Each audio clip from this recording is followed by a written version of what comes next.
Hello dear students, आज हम लोग क्लास 12th ऑर्गेनिक केमिस्ट्री के मोस्ट इंपॉर्टेंट टॉपिक को कवर करेंगे। मैंने आपको पिछली वीडियो में आपको इनऑर्गेनिक का जो पोर्शन था उसके लिए एक अलग वीडियो बनाई थी। मैंने कहा था जितनी भी मैं पॉइंट को आप इंक्लूड कर रहा हूं उसको पढ़ने के लिए आपको वो आप जरूर देखिएगा, क्योंकि उसको आप पढ़ लेंगे तो आपकी जो इनऑर्गेनिक वाला पोर्शन है वो कवर हो जाएगा। अब आपका एक पोर्शन इनऑर्गेनिक और फिजिकल मिला के पहली बुक थी और दूसरी बुक में प्योर ऑर्गेनिक है। तो ऑर्गेनिक्स का जो क्वेश्चन आता है वो बड़ा इंटर कन्वर्जन टाइप का है, तो इसीलिए मैंने उसके इंटर कन्वर्जन पे बहुत सारी वीडियो मैं ऑलरेडी करवा चुका हूं। अभी आपके पेपर तक मैं बहुत सारी वीडियो ऑलरेडी और अपलोड करूंगा। मैं ऑलरेडी अपलोड करके उसको रखा हूं प्राइवेट करके, मैं आपको धीरे धीरे पब्लिश करता रहूंगा। अब देखें, हम लोग आज टॉपिक लेके आए हैं ताकि आप जब तैयारी करें तो आप इस पॉइंट को नोट करते चलें। आपको इसमें से कोई भी पॉइंट को छोड़ना नहीं है। जितने भी पॉइंट इसमें हैं सब बोर्ड के पॉइंट ऑफ व्यू से बहुत इंपॉर्टेंट है।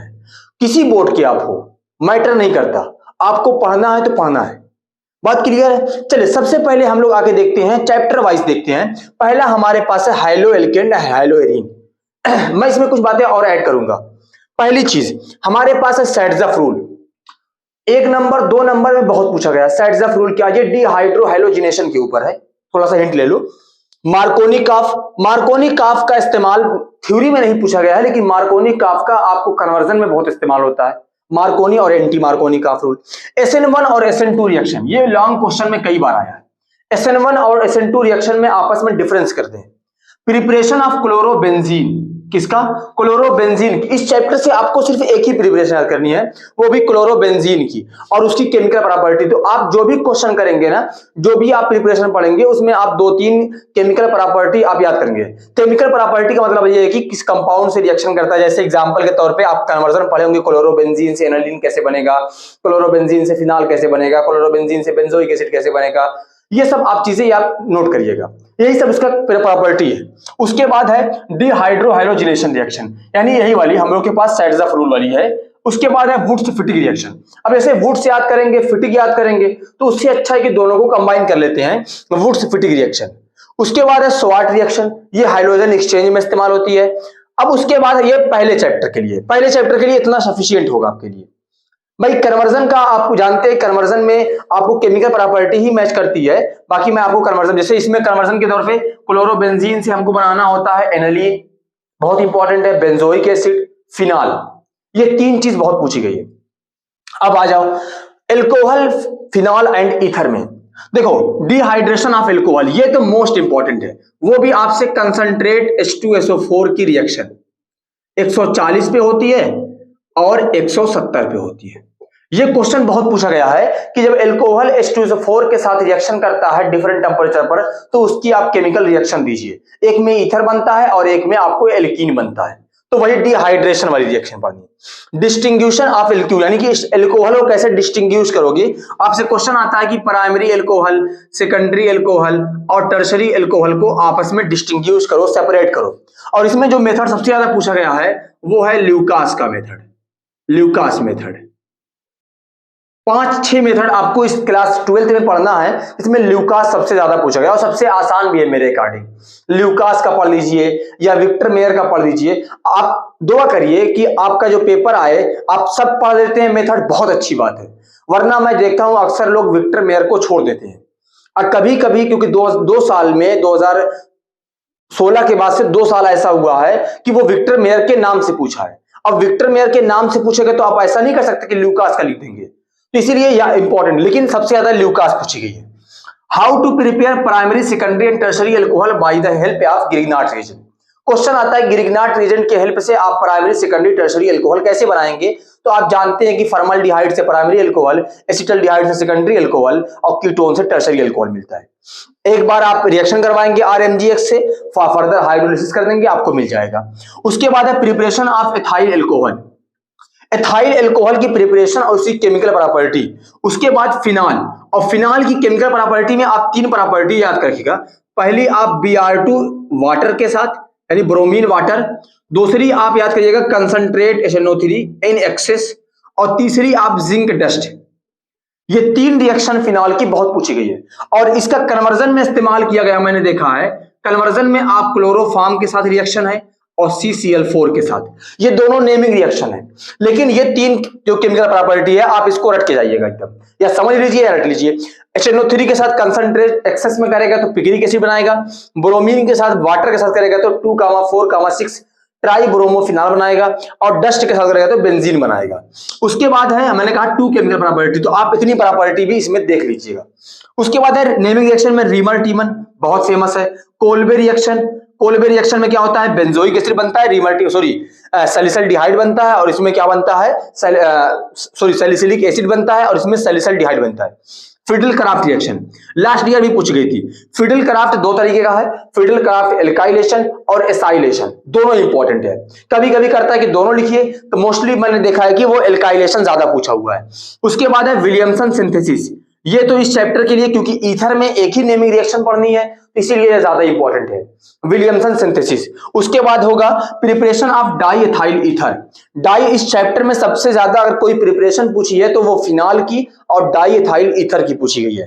क्लियर है। Conversion of primary alcohol to secondary and tertiary, यानी प्राइमरी अल्कोहल से सेकेंडरी, सेकेंडरी से टर्शरी, दूसरा कन्वर्जन लोअर अल्कोहल से हायर अल्कोहल, हायर अल्कोहल से लोअर अल्कोहल। इसकी वीडियो कंप्लीट मैंने एक वीडियो में इसको इंक्लूड करके रखा हुआ है, आप वहां से देख लीजिएगा।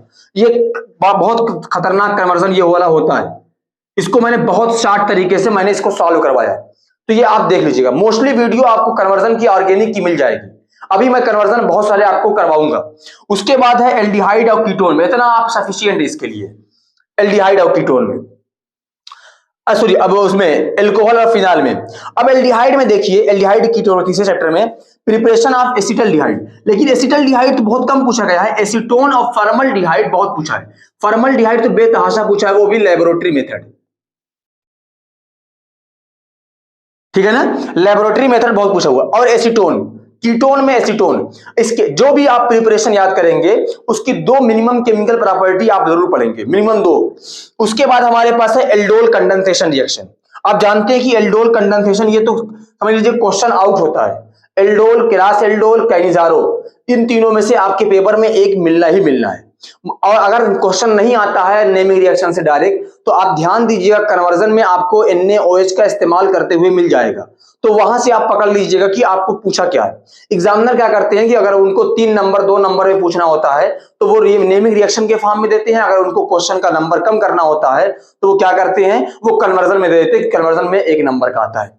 उसके बाद हमारे पास है कैनिजारो रिएक्शन, आप जानते ही हैं। उसके बाद है क्लेमेंसन रिडक्शन, इसके साथ आता है वुल्फ किशनर रिडक्शन, दोनों में एल्केन बनता है। क्या बनता है, एल्केन बनता है। उसके बाद है acidic nature of carboxylic acid, very short में असेंडिंग और डिसेंडिंग ऑर्डर में 4-5 कंपाउंड लगा देता है, कहता है कि बताओ इसका असेंडिंग या डिसेंडिंग ऑर्डर एसिडिक कैरेक्टर में लिख लीजिए। अच्छा हाँ, फिनाल में एक क्वेश्चन बहुत पूछा गया है। फिनाल में, फिनाल एसिडिक होता है क्यों, फिनाल एसिडिक है वाई, फिनाल एसिडिक क्यों है। उसके बाद हमारे पास है HVZ रिएक्शन, HVZ रिएक्शन को आप देख लीजिएगा। लेकिन जो नेमिंग रिएक्शन है उसमें सबसे ज्यादा फेमस इस चैप्टर में हमारे पास है aldol, Keras aldol, Cannizzaro reaction, इसको आप नोट कर लीजिए।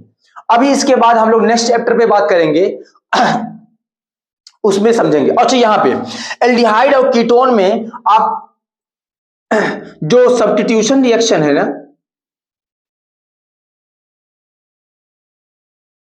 सब्स्टिट्यूशन रिएक्शन में हाइड्रोजीन के साथ, फेनिल हाइड्रोजीन के साथ, सोडियम बाइसल्फाइड के साथ, ये रिएक्शन आप एक बार हल्का सा देख लीजिएगा। उसमें सबका रिएक्शन एक सेम तरीके से है, सेम प्रोसेस पे है, कोई चेंज नहीं है, सब में वही H2O निकलना, वही H2O निकलना, वही काम चलता है। तो इसको आप इतना देख लीजिए, इतना नोट कर लीजिए, बाकी आपको पूरा मिलेगा, इसको नोट कर लीजिए। अब देखिए चौथे चैप्टर हमारे पास है एमीन। एमीन बहुत छोटा चैप्टर है, तो इसमें देखिए हमको क्या क्या पढ़ना है। पहली चीज की एथाइल एमीन की preparation, preparation of ethyl amine और एनालीन, केमिकल प्रॉपर्टी कितनी, मिनिमम 2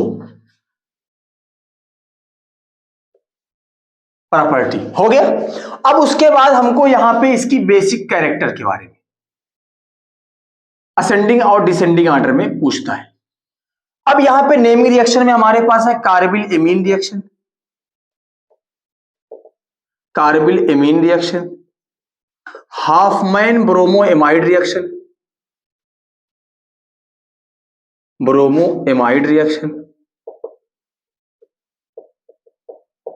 और उसके बाद है Gabriel phthalimide reaction.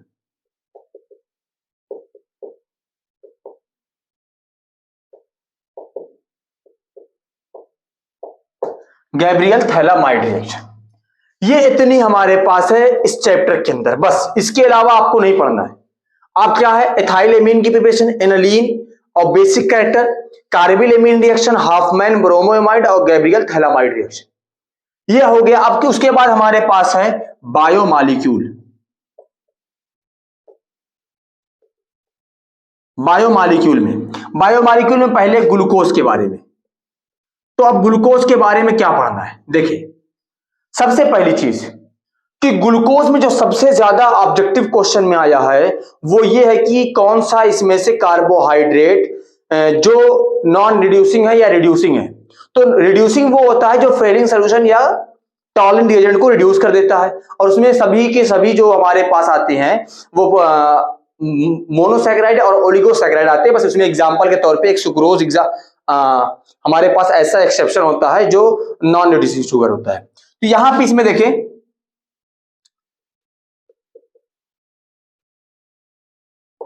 Prove that glucose have carbonyl compound, carbonyl group या एल्डिहाइड 5OH, ये तीन कि प्रूव करिए कि ग्लूकोज के पास कार्बोनिल ग्रुप है या एल्डिहाइड ग्रुप है या 5OH ग्रुप होता है। ये इतना एक क्वेश्चन हो गया ग्लूकोज में। उसके बाद आपसे क्वेश्चन पूछेगा इसमें हमारे पास है प्रोटीन में अमीनो एसिड क्या होता है। अच्छा यहां पे एक क्वेश्चन और, इसमें ग्लाइकोसिडिक लिंकेज,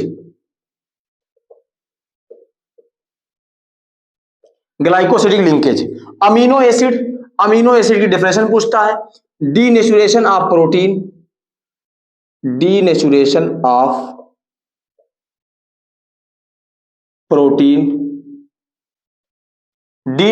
ऑफ प्रोटीन। उसके बाद हमारे पास है, डीनेचुरेशन के बाद हमारे पास हो जाएगा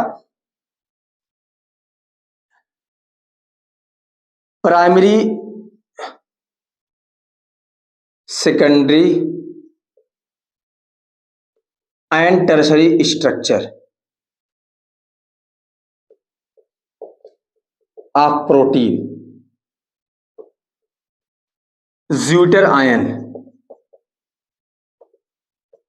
इतनी चीज क्या है, denaturation of protein, primary secondary tertiary structure of protein, zwitter ion. अब उसके बाद डीएनए एंड आरएनए में डिफरेंस,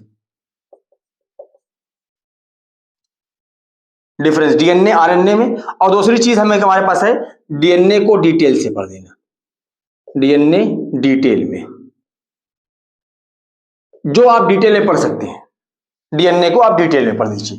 बस इतनी चीजें आपको इस चैप्टर में आनी है। अब देखो यहां पे पूरी टॉपिक को मैंने इंक्लूड कर दिया है, मोस्टली वो जो लॉन्ग क्वेश्चन में आते हैं। अब जैसे आप सोच रहे होंगे कि सर आप तो इंटर कन्वर्जन तो बताया ही नहीं, इंटर कन्वर्जन का मैंने तो वाकई मैंने इंटर कन्वर्जन का बहुत ज्यादा जिक्र नहीं किया, क्योंकि मैंने केमिकल प्रॉपर्टी का जिक्र किया है और मैं बहुत सारा इंटर कन्वर्जन करवा चुका हूं। इंटर कन्वर्जन के नियर अबाउट मैंने आपको यूट्यूब पे 150 के आसपास या उससे ऊपर ही मैंने इंटर कन्वर्जन करवाए होंगे।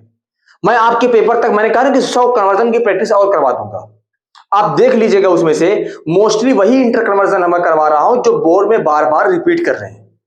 तो उस इंटर कन्वर्जन की मैं वीडियो बनाऊंगा आपको। बाकी अगर इस चैप्टर के जो पूरा जो नेमिंग रिएक्शन है अगर उसको एक वीडियो में आपको बताइए तो आप कमेंट सेक्शन में कमेंट में कीजिएगा, आप कमेंट सेक्शन में बताइएगा कि आपको कौन से नेमिंग रिएक्शन की वीडियो चाहिए, या सभी नेमिंग रिएक्शन की जो वीडियो है वो एक वीडियो में अगर आ जाए सभी नेमिंग रिएक्शन तो और अच्छा होता है।